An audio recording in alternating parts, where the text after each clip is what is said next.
ननद के कपड़े। दिव्या और आकाश की शादी को अभी 4 महीने ही हुए थे। दिव्या को ससुराल में एडजस्ट होने में ज़्यादा वक्त नहीं लगा। उसने जल्दी ही घर की सारी जिम्मेदारियां संभाल ली। उसकी बड़ी ननद की भी शादी इसी शहर में हुई थी, इसलिए उनका आना जाना भी लगा रहता था। अरे आजा आजा काजल, कैसी है बेटा? बस माँ मैं ठीक हूँ, आप कैसी हैं? अरे मैं भी ठीक हूँ। दिव्या बहू, नाश्ता तो ले आ, देख काजल आई है। जी माँ जी, अभी आई। माँ मैं यहाँ से गुजर रही थी तो सोचा आप दोनों से मिलती भी चलूँ और ये भी देती चलूँ। अरे ये क्या है? माँ ये ना मेरे कपड़े हैं, मैंने बस 2-3 बार पहने होंगे, फिर नहीं पहने। हाँ आपको तो पता है मैं जहाँ जाती हूँ वहाँ से नए कपड़े ले लेती हूँ, इसलिए ये सारे कपड़े मेरे पास यूँ ही पड़े रहते हैं। दीदी ये लीजिए आपके लिए चाय और नाश्ता। अरे अच्छा हुआ तुम आ गई दिव्या, ये लो सारे कपड़े, आज से तुम्हारे वे, तुम पहन लेना इन्हें। पर दीदी ये कपड़े तो आपके हैं ना? हाँ मैंने इतने ज़्यादा पहने नहीं है, पर तुम पहन लेना। तुम नए कपड़े लो, इससे अच्छा है कि मेरे ही पहन लो।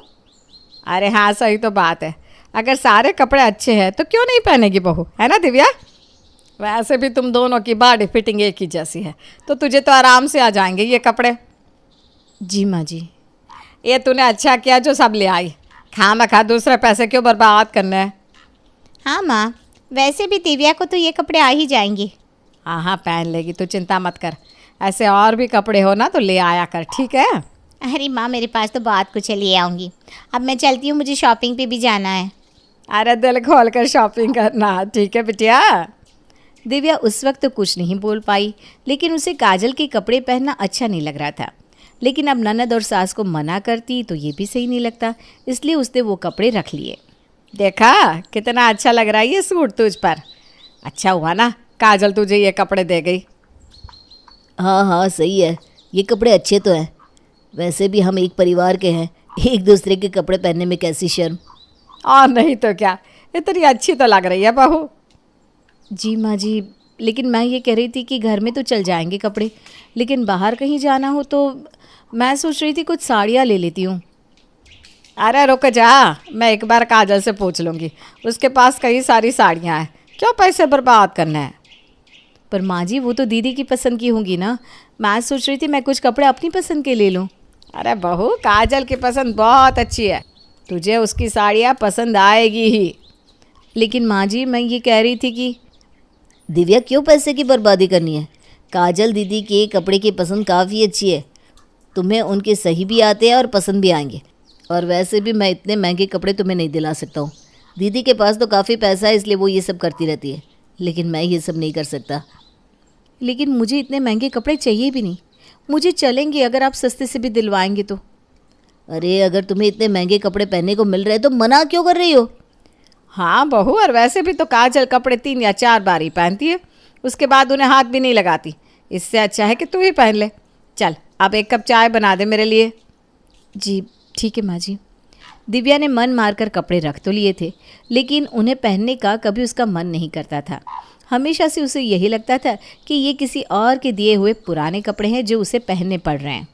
अरे दिव्या बहू, इतनी देर से किससे बात कर रही थी तुम? किसी से नहीं माँ जी, मैं बस अपनी माँ से बात कर रही थी। अच्छा अच्छा, उनकी तबीयत तो ठीक है ना? जी माँ जी सब ठीक है। मैं उनसे ये कह रही थी कि वहाँ मेरे मायके में ना मेरे बहुत सारे नए कपड़े पड़े हुए हैं। मेरी माँ ने भी मेरे लिए कई सारे नए सूट भी लिए हैं, तो मैं ये सोच रही थी कि मैं वहाँ से मंगवा लूँ। अरे इसकी क्या ज़रूरत है बहू, उन्हें क्या लगेगा कि हम तेरे लिए शादी के बाद कपड़े भी नहीं खरीद सकते? उनसे कह देना कि बिल्कुल नहीं। पर माँ जी वो कपड़े भी तो मेरे ही हैं ना, इसलिए मैं सोच रही थी कि मैं उन्हें मंगवा कर पहन लेती हूँ। वैसे भी काजल दीदी के पुराने कपड़े तो मैं पहन रही हूँ, इससे अच्छा है कि खुद के पहनूँ। अरे दिव्या बहू, कितनी बार कहा है कि उसके कपड़े पुराने नहीं होते, वो बस 3-4 बार पहनती है। और वैसे भी ये हमारे परिवार की बात है, काजल तेरी ननद है, उसके कपड़े तेरे कपड़े हुए, तू मायके से कपड़े मत मंगवा, ऐसा अच्छा नहीं लगता, हमारी कितनी बेइज्जती हो जाएगी। लेकिन माँ जी इसमें बुराई भी तो क्या है? दिव्या ऐसा अच्छा नहीं लगता कि तुम अपने मायके वालों से कहो कि मेरे ससुराल वाले मुझे कपड़े लेकर नहीं देते, आप भेज दीजिए। अरे वो क्या सोचेंगे हमारे बारे में? जी ठीक है। और काजल के कपड़े इतने महंगे होते हैं, तुझ पर कितने अच्छे भी लगते हैं। चल अब तू दिल छोटा मत कर और अपनी माँ से मना कर दे कपड़ों के लिए। दिव्या जब भी कोशिश करती तो आकाश और शीला उसे कुछ न कुछ वजह देकर चुप करवा देते। अब दिव्या भी उस बात को लेकर ज़्यादा बहस नहीं करती थी। अरे माँ, चाचा जी का फ़ोन आया था, कल अपने मोहन की सगाई कर रहे हैं, हम सबको बुलाया है। अरे वाह, ये तो बहुत खुशी की बात है, फिर तो हम सब चलेंगे। हाँ दिव्या, तुम भी कल अच्छे से तैयार हो ना, वहाँ परिवार के काफ़ी लोग आने वाले हैं। जी ठीक है। तू ना कल वो काजल का गुलाबी रंग का सूट पहन लेना, उसमें ना तू बहुत सुंदर दिखती है। जी ठीक है माँ जी, मैं कल वही पहन लूँगी। आकाश और उसका परिवार अपने चाचा जी के घर आते हैं, जहाँ उनके परिवार के बाकी सारे लोग भी मौजूद थे। अरे बधाई हो, बधाई देवरानी जी, आपके बेटे की सगाई हो रही है। अरे आपको भी बधाई हो जी। आइए आइए बैठिए। आओ दिव्या बहू, तुम भी बैठो। जी चाची जी। अरे दिव्या बहू, बड़ी सुंदर लग रही हो आज तो तुम। थैंक यू बुआ जी। एक मिनट, ये तो काजल का सूट है ना? हाँ, ये तो वही है, उसने अपनी शादी में पहना था, ये मुझे याद है ना जीजी? हाँ वही है। दिव्या बहू, तूने काजल से लेकर सूट पहना? क्यों, तेरे पास अपना सूट नहीं है क्या? क्यों आकाश, लगता है अपनी बीवी के ऊपर बिल्कुल भी खर्चा नहीं करता। नहीं बुआ जी, ऐसी बात नहीं है, वो तो बस यूं ही एक दूसरे का पहन लेती हैं दीदी और दिव्या। काजल को तो मैं बचपन से जानती हूँ, वो ना पहने किसी के पुराने कपड़े। क्यों जीजी, याद नहीं? वो तो रिंकी का भी कभी कुछ नहीं पहनती थी, कहती थी मैं किसी के पुराने कपड़े नहीं पहनूंगी। अरे वो अपनी बहन के कपड़े नहीं पहनती तो भाभी के क्या पहनेगी, है ना जीजी? चलो अच्छा है, शीला के पैसे बच रहे हैं। क्या शीला? अरे नहीं नहीं, ऐसी कोई बात नहीं है, वो तो बस। अरे अच्छा ही है ना कि तुझे इतनी सीधी बहू मिली है। ज़रा सोच, ये भी काजल की तरह होती तो, कि हर महीने नए कपड़े चाहिए, उससे तो तेरा तो कल्याण ही हो जाता। क्यों? आजकल की लड़कियां अपने खुद के पुराने कपड़े नहीं पहनती, और ये दिव्या तो अपनी ननद के पुराने कपड़े पहन रही है। तू ना बड़ी भाग्यशाली है शीला। उस फंक्शन में शीला और आकाश के पास कुछ कहने को बाकी नहीं रह गया था। उन्हें काफ़ी बेइज्जती महसूस हो रही थी, लेकिन उनसे भी ज़्यादा दुखी थी दिव्या, जो घर आने के बाद काफ़ी उदास सी हो गई थी। माँ, कहाँ हो तुम? अरे यहीं हो बेटा, आजा अंदर आजा। अरे माँ, मैं ना कल मोहन की सगाई में नहीं आ पाई, मुझे एक जगह जाना था। हाँ हाँ, कोई बात नहीं। दीदी लीजिए पानी, मैं आपके लिए नाश्ता बनाकर लाती हूँ। अरे दिव्या, ये लो, अभी मोहन की जल्दी शादी भी होने वाली है ना, उसके लिए मेरे पास कुछ अच्छे अच्छे सूट और साड़ियाँ पड़ी हुई हैं, ये लो रखो तुम। काजल, दिव्या को इन कपड़ों की ज़रूरत नहीं है, ये तुम अपने पास रखो, मैं दिव्या को मोहन की शादी में नए कपड़े दिलवा दूंगा। अरे पर ये सारे नए नए कपड़े हैं भाई, और महंगे भी है, दूसरे कपड़े क्यों दिलवाने हैं? तो इतनी ही अच्छी है तो तुम खुद पहन लो, लेकिन आज के बाद दिव्या तुम्हारे दिए हुए कपड़े नहीं पहनेगी। अरे पर आकाश ठीक ही कह रहा है काजल, आज के बाद तुम ये कपड़े कभी मत लाना यहाँ, ठीक है? दिव्या हमारे घर की बहू है और खुद की पसंद के कपड़े लेगी वो, चाहे वो महंगे हो या नहीं, लेकिन अपने ससुराल के कपड़े ही पहनेगी, वो भी खुद के। ठीक है, जैसी आपकी मर्ज़ी। और हाँ, तुझे भी अपने हाथों पर काबू रखना पड़ेगा, हर बार महंगे महंगे कपड़े लेना सही बात नहीं है बेटा। ठीक है माँ, मैं आगे से ध्यान रखूँगी। दिव्या चलो हम अभी मार्केट चलते हैं, तुम्हारे लिए नए कपड़े लेने। हाँ जा बहू, और अपनी पसंद का ही सब कुछ लेना। हाँ जी माँ जी। किशोर और पिद्दी दो भाई बहन थे।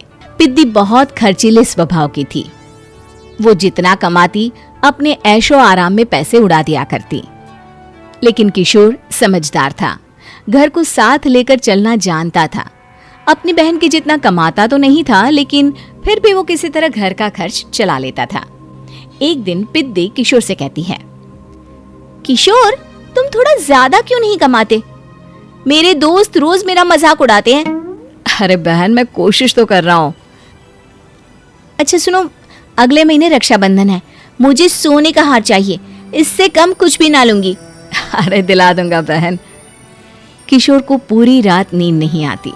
उसके दिमाग में बस ये चल रहा था कि उसकी माली हालत इतनी बिगड़ चुकी है, अब वो सोने का हार कहाँ से लाएगा।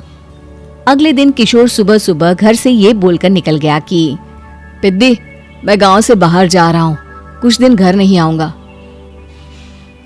किशोर ने अपने काम के साथ साथ फेरी में कपड़े बेचने भी शुरू कर दिए, जिससे वो ज्यादा से ज्यादा पैसे कमा सके। रात में वो एक बिल्डिंग की चौकीदारी भी करने लगा। अपने काम से थोड़ा बहुत समय निकालकर बस कुछ घंटे की नींद ले पाता था। और कब वो कुछ दिन 1 महीने में बदल गए और रक्षाबंधन भी आ गया, पता ही नहीं चला। लेकिन किशोर अभी तक घर वापस नहीं लौटा। जहां वो काम करता था, पिद्दी के नाम का गुल्लक रखा हुआ था। किशोर ने उस गुल्लक को फोड़ा और सारे पैसे इकट्ठा करके एक सोने का हार खरीद लिया। घर में पिद्दी किशोर का इंतजार कर रही थी। तभी किशोर आता है। कहाँ चले गए थे? 4 दिन का कहा था और 1 महीने से पता नहीं कहाँ गायब हो गए थे। मैंने बस एक हार मांगा था और तुमने तो घर ही छोड़ दिया। अरे मुझे थोड़ा काम मिल गया था। कुछ नहीं, सब समझती हूँ, बहाने थे तुम्हारे। अपनी बहन के लिए इतना भी नहीं कर सकते। कैसे भाई हो? चलो यहाँ बैठो, राखी बांधती हूँ। पिद्दी ने किशोर को राखी बांधी। वैसे ही किशोर ने अपनी बहन के हाथ में सोने का हार रख दिया। उसकी खुशी का कोई ठिकाना नहीं था। वो मिठाई खिलाए बिना ही नेकलेस लेकर चली गई और शीशे के सामने अपने गले में हार रखकर देखने लगी।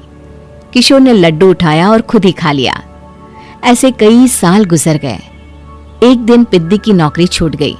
अब वो पूरी तरह किशोर पर डिपेंड हो गई थी।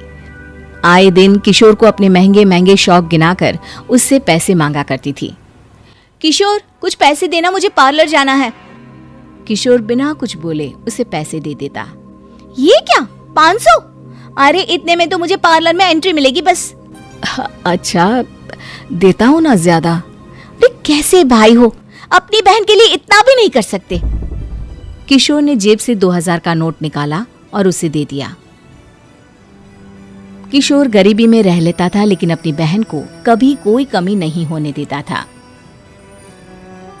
बेटा, पिद्दी तुम्हारी बहन है, उसे कभी किसी चीज की कमी मत होने देना और उसका ध्यान रखना, क्योंकि भाई का फर्ज होता है अपनी बहन का ध्यान रखना। किशोर ने माँ की कही ये बात हमेशा के लिए याद कर ली थी। शायद माँ की इसी बात की वजह से किशोर पिद्दी की हर जिद पूरी करता चला आ रहा था। किशोर, आज मैं अपने दोस्तों के साथ पार्टी करने जा रही हूँ, मुझे कुछ पैसे दो ना। किशोर पिद्दी को समझाता है, लेकिन पिद्दी नाराज होकर चली गई और अपने कमरे में सुबक सुबक कर रोने लगी। किशोर अपनी जेब से कुछ पैसे निकालता है और पिद्दी को दे देता है। किशोर खुद कभी अच्छे कपड़े नहीं पहनता, लेकिन पिद्दी को राजकुमारी की तरह रखता। पिद्दी के जाने के बाद किशोर अपने काम पर निकल गया। एक तरफ पिद्दी अपने दोस्तों के साथ मस्ती कर रही थी, तो वहीं दूसरी तरफ किशोर पैसे कमाने के लिए कड़ी मेहनत कर रहा था। कुछ और दिन ऐसे ही बीत गए। एक दिन पिद्दी एक लड़के को लेकर घर आई और उसे किशोर से मिलवाया। किशोर, मुझे इस लड़के से शादी करनी है, लेकिन इनके मम्मी पापा बोल रहे हैं कि उनको दहेज में एक कार चाहिए, तभी वो मेरा और पंकज का रिश्ता कबूल करेंगे। लेकिन बहन, कार खरीदना कोई सब्जी खरीदने के बराबर तो नहीं है। अरे कैसे भाई हो तुम, अपनी बहन के लिए इतना नहीं कर सकते? देखो, मैं ज्यादा इंतजार नहीं कर सकती, तुम्हें 1 साल में मेरे लिए कार खरीदनी ही होगी। अच्छा पंकज, एक काम करो, कल तुम अपने माता पिता को घर बुला लो, मैं उनसे तुम्हारे और पिद्दी के रिश्ते की बात कर लेता हूँ। अगले दिन किशोर के छोटे से घर में पंकज और उसके माता पिता आते हैं। बेटा, तुम्हारी बहन ने हमारी शर्त तो बता ही दी होगी। जी बेटा, तुम तो इतने छोटे घर में रहते हो, दहेज कहाँ से लाओगे? मैं अपनी बहन की खुशी के लिए सब कुछ कर सकता हूँ। पंकज और पिद्दी का रिश्ता तय हो जाता है। किशोर अब अपनी क्षमता से 4 गुना ज्यादा काम करने लगता है। सुबह सबके घरों में न्यूज़पेपर फेंकता, दिन में मजदूरी करता और रात में चौकीदारी करता। खूब मेहनत करके किशोर ने अपनी बहन की शादी के लिए पैसे जुटा लिए। उसने अपनी बहन के लिए कार खरीद ली। जब वो पिद्दी के ससुराल वालों से मिलने गया तो उन्होंने किशोर से और पैसों की मांग की। इस बार किशोर हार चुका था। पिद्दी माफ करना, मैं तुम्हारी शादी उस लड़के से नहीं कर सकता। वो लालची लोग हैं, उन्हें सिर्फ पैसों से मतलब है। देखो किशोर, मैं पंकज से ही शादी करूंगी। क्योंकि पिद्दी ने तो किशोर की बात न मानने की जैसे कसम खा रखी थी। किशोर ने पंकज को घर बुलाया। पंकज, तुम अपने माता पिता को समझाते क्यों नहीं हो? भैया वो हमारी शादी के लिए मान गए, मेरे लिए तो यही बहुत बड़ी बात है। हम एक काम कर सकते हैं, दहेज की रकम में से कुछ पैसे मैं आपको दे देता हूँ। अरे लेकिन समाज वाले क्या कहेंगे? अरे जब दुनिया को पता चलेगा तब ना। अच्छा, कुछ पैसे मैं अपने मालिक से कर्ज में ले लेता हूँ। कुछ पैसे पंकज देता है, कुछ वो कर्जा लेता है और अपनी उम्र भर की कमाई वो अपनी बहन की शादी में लगा देता है। आखिर में पंकज और पिद्दी की शादी हो जाती है। पिद्दी की विदाई के बाद किशोर बिल्कुल अकेला पड़ जाता है। अब उसका कमाने में भी मन नहीं लगता। उधारी वाले रोज घर में आकर बैठ जाते हैं। अरे किशोर, अब तो पिद्दी की शादी को 5 साल हो गए, अब तो हमारा पैसा लौटा दो। चाचा, पिद्दी के जाने के बाद किसी भी काम में मन नहीं लगता। अरे तो हमारा पैसा कैसे वापस मिलेगा? जी, कुछ करता हूँ मैं। किशोर के ऊपर बहुत सा कर्जा चढ़ गया था, इसलिए उसने तय किया कि वो ये घर बेचकर सबके पैसे लौटा देगा। अगली सुबह शहर के किसी साहूकार को उसने अपना घर बेच दिया और सबके पैसे लौटा के वो गांव छोड़कर चला गया। पिद्दी ने शादी के बाद कभी अपने भाई का हाल तक नहीं पूछा। किशोर को फर्क नहीं पड़ता था, बस ससुराल में उसकी बहन खुश है ये जानकर उसे खुद की खुशी मिलती थी और ये सोचकर कि उसने माँ से किया हुआ वादा पूरा कर दिया।